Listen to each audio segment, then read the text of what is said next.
2:25 de la tarde, 1:25 en Canarias. Si se incorporan con nosotros a esta hora, esto es lo último. Acabamos de conocer las primeras conclusiones de la investigación sobre el accidente del AVE. Y esto es lo que demuestran. La vía estaba rota antes de que llegara ese tren, que pasa 5 vagones por encima, pero en el peso del sexto descarrila. Esta es la imagen del primer informe de conclusiones, el de la Comisión Independiente de Accidentes Ferroviarios. La CIAF dice esa vía tenía un problema de soldadura, estaba en mal estado antes de que llegara el vehículo, antes de que llegara el irio que descarrila. Las primeras conclusiones ahora apuntan a ese problema en la vía y a por qué no se detectó. En la mañana habían pasado 3 trenes de alta velocidad por el mismo sitio. Ha habido un problema de inspección. Se abren tantas preguntas como respuestas se dan hoy y la primera conclusión, Marta, provisional. E insistimos en esto, muy provisional, pero la vía estaba rota. Sí, han llegado a esa conclusión porque las muescas en las ruedas y también la deformación en el carril coinciden con la posibilidad de que la vía ya estuviera rota con anterioridad al paso del tren Irio siniestrado. Ahora los investigadores van a mandar las muestras del carril al laboratorio para analizar cuál ha sido la causa de esa falta de continuidad en la infraestructura que ha acabado provocando este fatídico accidente con 45 personas fallecidas. Esta es la segunda investigación abierta ahora mismo, la que hace la Comisión Independiente. La primera es la de la Guardia Civil, que ha sido entregada ya a tribunales, que consta de investigación e interrogatorio al conductor del Irio, a la tripulación y a varios pasajeros, y que en estos momentos está moviéndose ya en unos tribunales, Clara Hostalet, que están recibiendo refuerzos ante la avalancha de documentación y personaciones. Eso es, este juzgado de instrucción número 2 de Montoto ya ha recibido el refuerzo de 2 letrados, de 2 funcionarios de la Administración. Se incorporará también un juez que estará en la instrucción de este caso, acompañando a la jueza que se incorporará nueva en su plaza en estos juzgados a partir del 9 de febrero. De momento, la juez que ocupa la plaza provisional nos ha contado que ha recibido 2.500 fotos, vídeos, testimonios de los pasajeros, del maquinista superviviente del Irio y de 10 denuncias. Clave será también la apertura de las cajas negras de los convoyes siniestrados, determinantes para saber las causas de este siniestro. Esta es la primera clave de la mañana. Tenemos las primeras conclusiones. La vía estaba rota. Circularon 5 vagones. Descarrila el sexto. Esto es lo que conocemos hoy. Hay una segunda llamada y una segunda cuestión, un segundo asunto. Se tardó en llegar a los descarrilados del segundo tren. Porque las ambulancias vienen, encuentran lo que ha pasado, el segundo tren está a 800 metros y se tarda en llegar allí. Desde el momento en que Renfe hace esta llamada al 112. Hola, buenas tardes. Mira, te llamo del 112, lo que decía tu compañero, que es que nos decían que había descarrilado un tren de Irio y que había heridos y atrapados, pero no sabían decir dónde era. Vale, pues mira, lo único que tenemos nosotros ahora mismo es que ha descarrilado los cambios de entrada de la vía 1 de la estación de Adamuz, ¿vale? Vale, ¿y eso a dónde pertenece? Córdoba. ¿A Córdoba? Sí. Vale, de acuerdo. Vale, y que por lo visto hay un tren que circulaba en la vía contigua, que es el 2384, que también ha resultado afectado con heridos. Vale. Al ir a frenar, se supone, o lo que nos han dicho, ¿vale? Vale, de acuerdo. Muchas gracias. Hasta luego.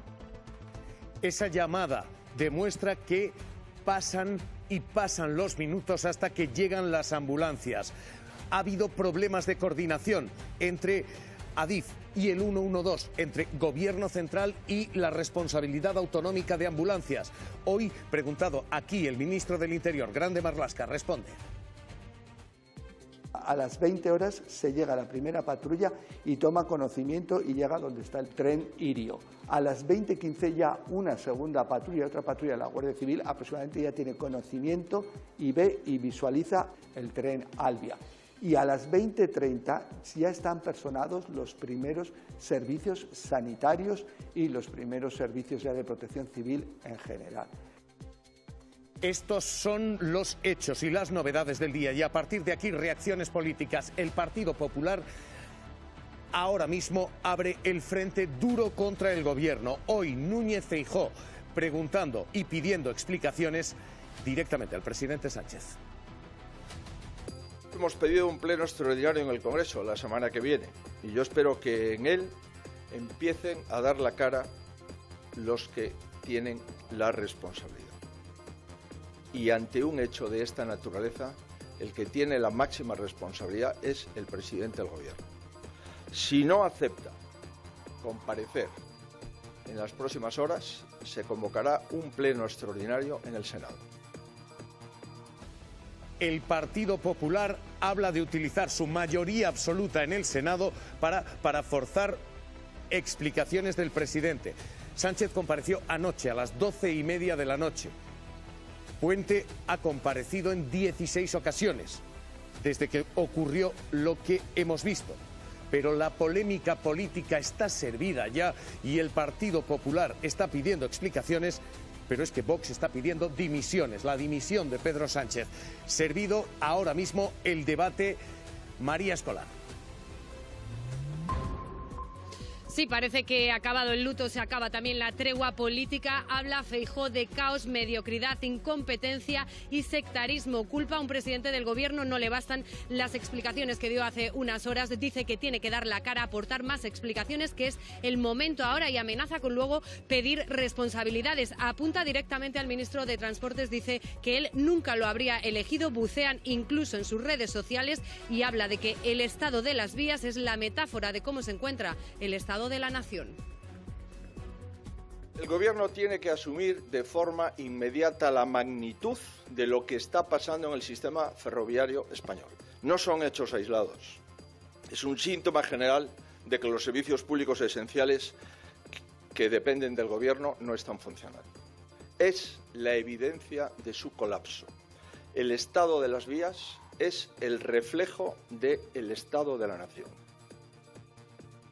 Nosotros pedimos la dimisión de Óscar Puente y pedimos la dimisión de Pedro Sánchez. Llevamos pidiéndola hace mucho tiempo. Queremos que se ponga a disposición de la justicia, que asuma responsabilidades. Pido la dimisión de todo el gobierno, pero no la dimisión para que se vayan a su casa, la dimisión para que asuman responsabilidades. Sánchez no convoca elecciones porque sabe que lo siguiente que tiene es el banquillo. Este es hoy el nivel de decibelios políticos. Se pide dimisión, se pide detención del presidente del gobierno y a partir de aquí la pregunta de quién está marcando esto, quién está liderando el discurso político, porque el endurecimiento de Isabel Díaz Ayuso está siendo acompañado por incluso el propio Núñez Feijóo. Ayuso hablaba de terminar con la ley del silencio, inmediatamente después Feijóo, ley del silencio. Lo que no puede ser es que impere la ley del silencio y del miedo a pedir responsabilidades o a querer saber qué ha sucedido. Quien impone la ley del silencio para que estos días no se hable del asunto son los más beneficiados porque saben que esta vez no tienen a quién culpar. Porque ante la barbarie o ante la tragedia, el silencio nunca es respuesta. La respuesta es la verdad. La respuesta solo puede ser la verdad. Pablo Collantes, y hoy Isabel Díaz Ayuso vuelve a pedir no un homenaje, no en Huelva, sino un funeral religioso y en Madrid.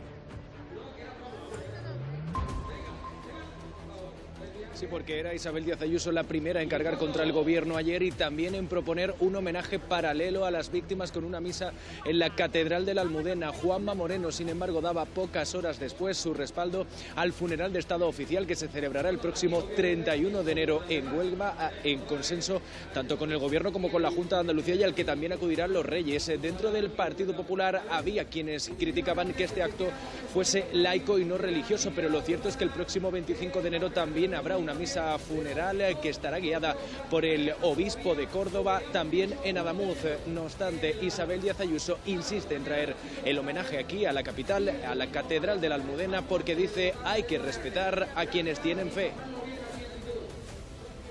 También, si se les puede rendir un sentido homenaje desde Madrid, para muchos sería importante, para los profesionales del 112 en Madrid, para aquellos funcionarios que trabajan en los servicios de emergencias, de urgencia, para todos los ciudadanos que viven y trabajan en esta región, que tiene conexión con España entera, porque esta tragedia que ha golpeado especialmente a la provincia de Huelva y a la región de Andalucía también lo ha hecho con el resto de España, y eso es en lo que estamos. Creo que es lo que corresponde en estos momentos. La misa que solicita / exige Isabel Díaz Ayuso choca con el homenaje pactado entre presidente de la Junta de Andalucía, Partido Popular, y presidente del Gobierno, Pedro Sánchez. Moreno Bonilla intenta no entrar en polémicas, pero recuerda, 27 de las víctimas son de Huelva. El homenaje es de Huelva. Ayuso pide misa en Madrid. Moreno Bonilla responde. No soy una persona de polémica y mucho menos en un día como el de hoy, ¿no? Tiempo habrá, hace escasamente 3 horas que hemos extraído 2 cadáveres y tiempo tiene que haber para que se investigue y se sepa lo que ha sucedido.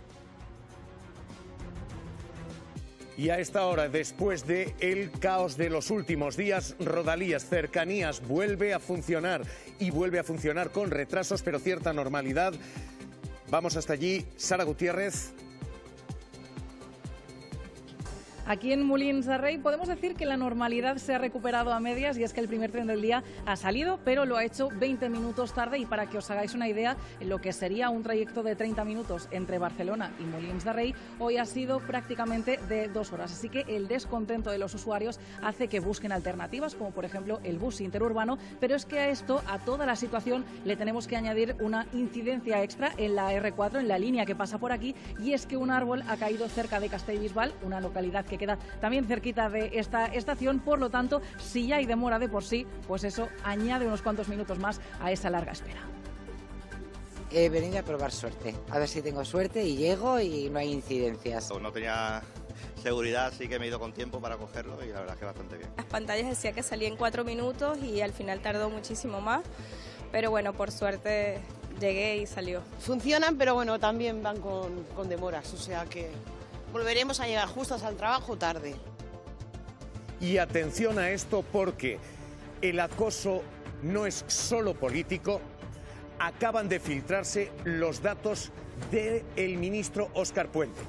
Hackeo y difusión de datos personales, como ha ocurrido antes con responsables políticos. En todas las filtraciones, ningún nombre de Vox.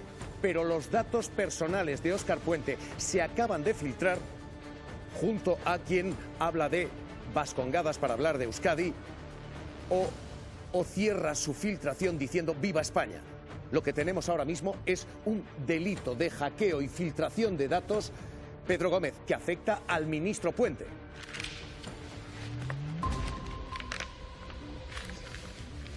El diario.es, que afecta al ministro Óscar Puente y también a altos cargos de Adif, Renfe y la empresa que se encargó de sustituir las vías de ese tramo de Adamuz donde se produjo el siniestro. Y lanza varios mensajes, asegura que ellos son los responsables de las 45 muertes, que en el futuro habrá más noticias sobre Óscar Puente, y está muy atento a los medios de comunicación porque dice que, pese a lo que se está publicando, él no es de Vox, que lo que quiere es que España vuelva a ser grande otra vez. Pedro, ¿sabemos qué datos se han publicado? Tenemos ministros responsables de Adif. Esto es claramente un movimiento político y tiene una intención muy evidente. ¿Sabemos qué datos? Se ha publicado la dirección de Óscar Puente, su número de teléfono, también de altos cargos del Ministerio de Transportes, de Adif, de Renfe, también decimos de esa empresa, del responsable de la empresa que se encargó de sustituir las vías de ese tramo donde ocurrió el siniestro, y también curiosamente están los datos de Ábalos, Koldo y Cerdán. Asegura este usuario llamado Vindex que son los responsables de las 45 muertes. Esto es lo que tenemos. La ofensiva, ya digo, no es solo política, viene acompañada de medios como estos y de acosos como estos. Hoy el ministro Óscar Puente sufre este acoso. Hoy el ministro del Interior denunciaba la Guardia Civil. Está investigándolo ya. Todo esto bajo investigación. Además, 2 novedades más. La primera, García Albiol. Los tribunales abren diligencias contra él por los desalojos en Girona. Alberto Herrera. Son desalojos, Javier, que se produjeron el día 17, pues bien, el día 24, Jaume Asens, abogado y eurodiputado de los Comunes, presenta esa denuncia penal por delitos de odio, discriminación y denegación de auxilio público también, porque los 400 migrantes quedan en la calle y no se les ofrece una alternativa como pedía el mandato judicial. Pues bien, hoy la Fiscalía abre diligencias para investigar si se han cometido esos delitos y tendrá que ver si hay un caso ahí, si archiva o presenta demanda tras esas diligencias que empiezan hoy. Por esos desahucios en Badalona, decíamos. Y atención a esto, porque lo que está cayendo ahí fuera, Ingrid, es de tal calibre que a esta hora hay 1.300 camiones embalsados, algunos puntos en los que las nevadas son tan fuertes que el tráfico está absolutamente parado. Buscamos la última hora. Dani, cuéntanos. ¿Qué tal? Muy buenas tardes. Esta es la imagen ahora mismo. Fíjense, porque el fuerte oleaje está rompiendo precisamente en el litoral gallego, en A Coruña, donde nos encontramos. Olas de hasta 10 metros se prevén debido a esta ciclogénesis explosiva. No solamente eso, sino también la lluvia y las fuertes rachas de viento que estamos sintiendo tanto el operador de cámara como yo en A Coruña, donde nos encontramos. Están viendo ahora cómo rompe esa ola con tanta fuerza en este litoral de Coruña. Y también hay que tener en cuenta la cota de nieve que ha bajado en la carretera, la A52. Hay más de 400 camiones atrapados debido a esa nieve. No pueden circular. Los camiones venían destino hasta aquí, hasta Galicia, hasta tierras gallegas. Ojo, porque aviso rojo y ya saben las advertencias por parte de las autoridades: alejarse a todos los ciudadanos de las zonas de costa. 1.300 camiones ahora mismo que efectivamente no pueden llegar a aquel punto y situación en carretera muy complicada. Tino Cueto. Mejora la situación de las carreteras aquí en la provincia de León, según nos acaba de confirmar la delegación de gobierno en Castilla y León. Ahora mismo hay nivel verde en la AP66, estamos hablando de la autopista del Huerna que comunica León con Asturias, y también nivel amarillo en el puerto de Pajares que comunica estas dos comunidades. Aún así, el nivel naranja por nevadas, por riesgo importante de nevadas, continúa durante toda la jornada con espesores que pueden alcanzar los 20 centímetros en las próximas 24 horas y con una cota de nieve que puede bajar hasta los 400 metros.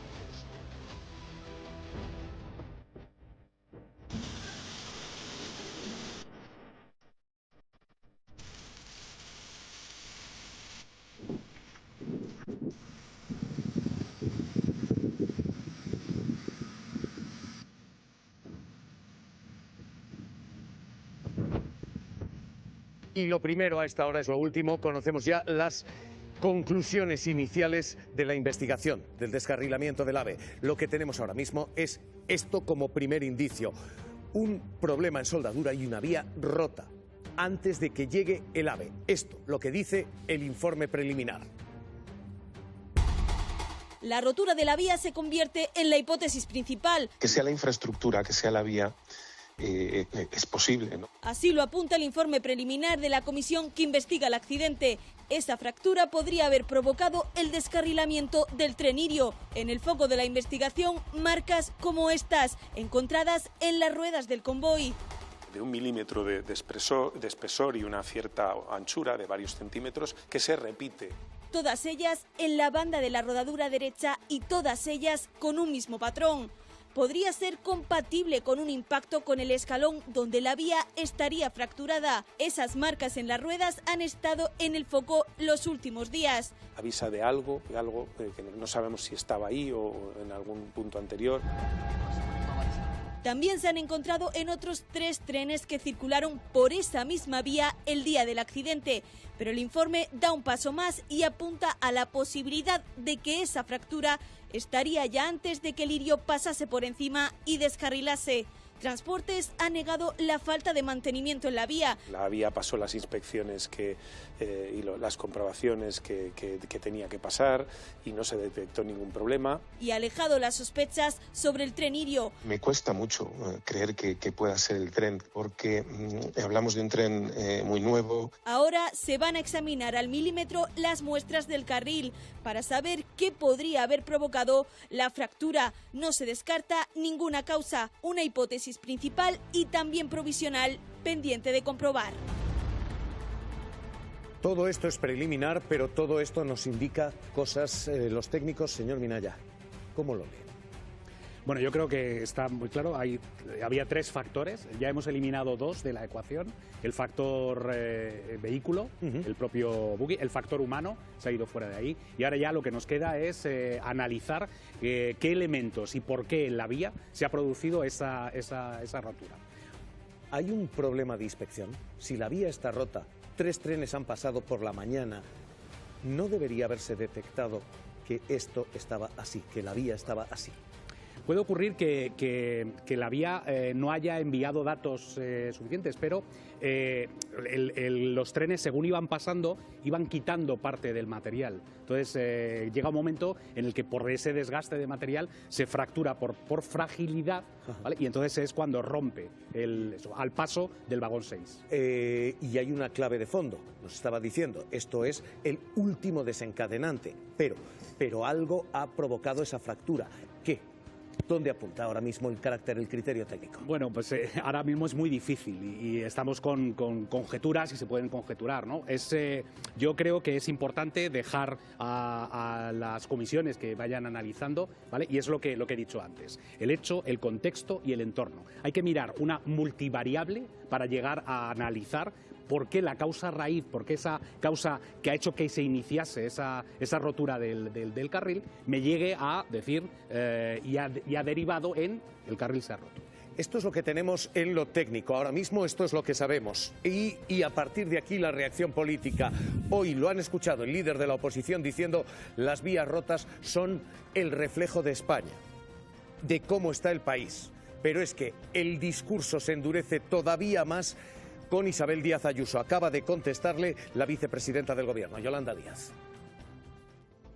Lo normal es que después de un trágico suceso de esas características se quiera saber qué ha ocurrido. No sé por qué se impone esta ley de no decir nada, no hablar, y si lo haces, eres criticado. Primero, ante el gran desprestigio de nuestra red ferroviaria, pasajeros que tienen miedo a utilizar lo que ha sido una seña de España que ha habido en este ministerio a lo largo de los años, escándalos, corrupción, asesores, que le van comiendo los problemas que no atiende, apagones e infraestructuras fundamentales.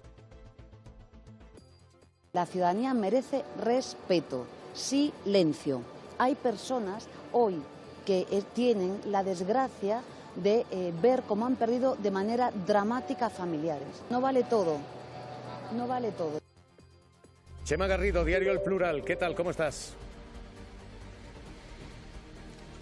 ¿Qué tal? Buenas tardes. ¿Cómo estáis? Chema, Ayuso endureciendo el mensaje, Ayuso pidiendo hoy funeral religioso y en Madrid. Sí, evidentemente Ayuso endurece el mensaje y se muestra muy contundente con las víctimas de este trágico accidente de tren. También es verdad que ha habido otras catástrofes anteriores. Por ejemplo, en Madrid 7.291 muertes en residencias y no fue tan contundente a la hora de buscar las causas. Creo que toda la ciudadanía se merece saber qué ha ocurrido en esta y en otras catástrofes y es muy importante conocer la verdad. De ahí la diferencia de actuación, por ejemplo, en el Yak 42, cuando 62 personas, militares españoles, murieron, incluso fueron identificados mal los cadáveres, y lo que estamos viendo en esta tragedia, que son explicaciones constantes, hasta 20 comparecencias en los últimos 5 días y conocer las causas, sea cual sea la causa, para coger y poder poner solución a los problemas que hayan ocasionado este problema.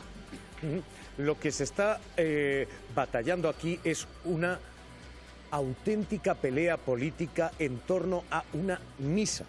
Porque, atención a esto, Madrid acaba de anunciar unilateralmente que va a celebrar una misa en la Catedral de Madrid, en la Almudena, y que lo va a hacer pronto, tan pronto como... ¿Cuándo? Pablo Collantes, noticia de última hora, ¿qué dice Ayuso? 29 de enero. Esta es la fecha que acaba de anunciar Isabel Díaz Ayuso, que dice habrá homenaje desde Madrid con Enrique Santiago. Respondiéndole, Collantes, ¿qué tenemos ahora? Solo unos días antes de que se celebre ese funeral de Estado ya consensuado entre el Gobierno, la Junta de Andalucía y los Reyes.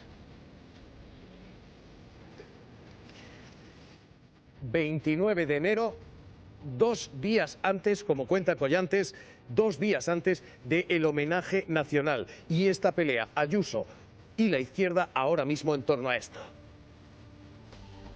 También, si se les puede rendir un sentido de homenaje desde Madrid, para muchos sería importante, para los profesionales del 112 en Madrid, para aquellos funcionarios que trabajan en los servicios de emergencias, de urgencia, para todos los ciudadanos que viven y trabajan en esta región que tiene conexión con España entera, porque esta tragedia que ha golpeado especialmente a la provincia de Huelva y a la región de Andalucía también lo ha hecho con el resto de España, y eso es en lo que estamos. Creo que es lo que corresponde en estos momentos.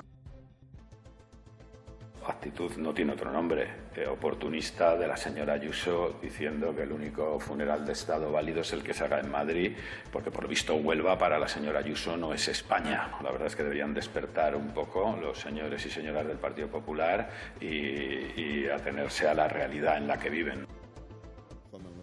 El arzobispado Chema Garrido acaba de confirmar 29 misa y el homenaje nacional el 31. Hay una guerra en todo esto.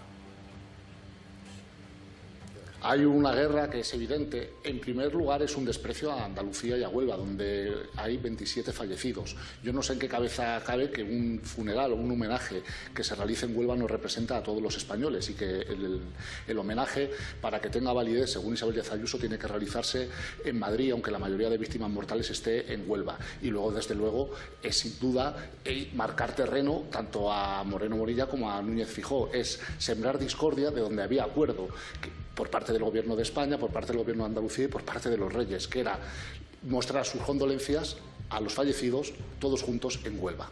Garrido, cuídate, un abrazo.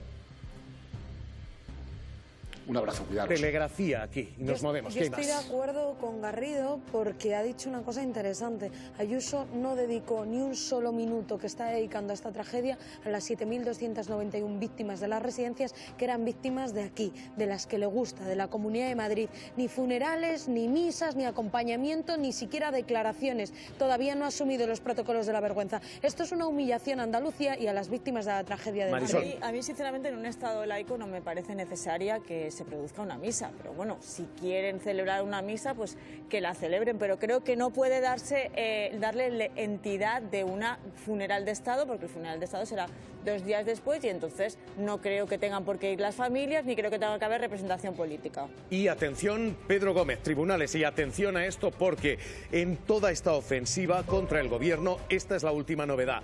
Pedro, se han hackeado y filtrado los datos del ministro Óscar Puente y de los responsables de la gestión ferroviaria.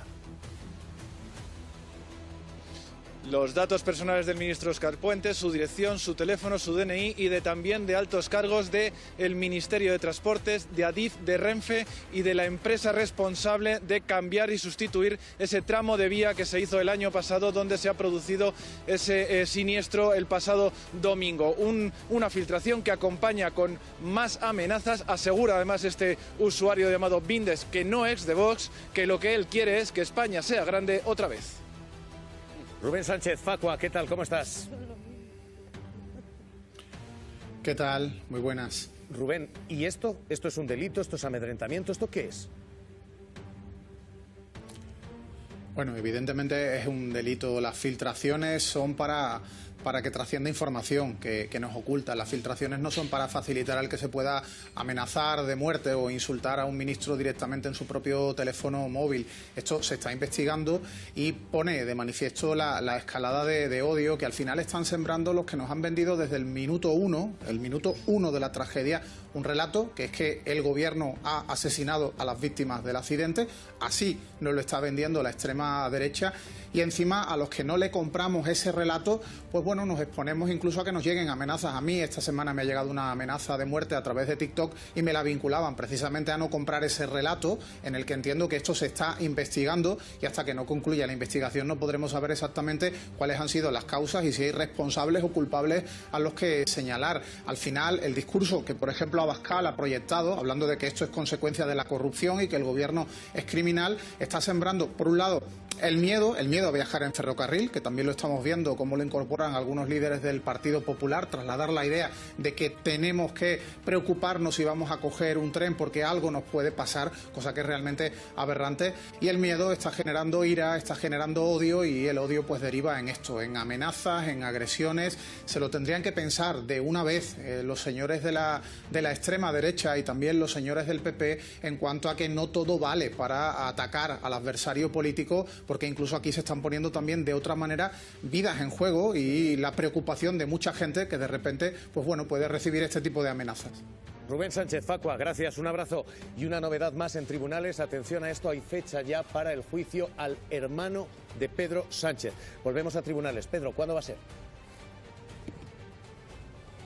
Pues nos acaban de notificar esas fechas. El juicio comenzará el día 28 de mayo, tendrá 7 sesiones y acabará el día 4 de junio. Todas las sesiones a las 10 de la mañana. Esos 6 días serán los que se juzgue al hermano del presidente del Gobierno por ese puesto polémico que se le concedió en la Junta de Extremadura.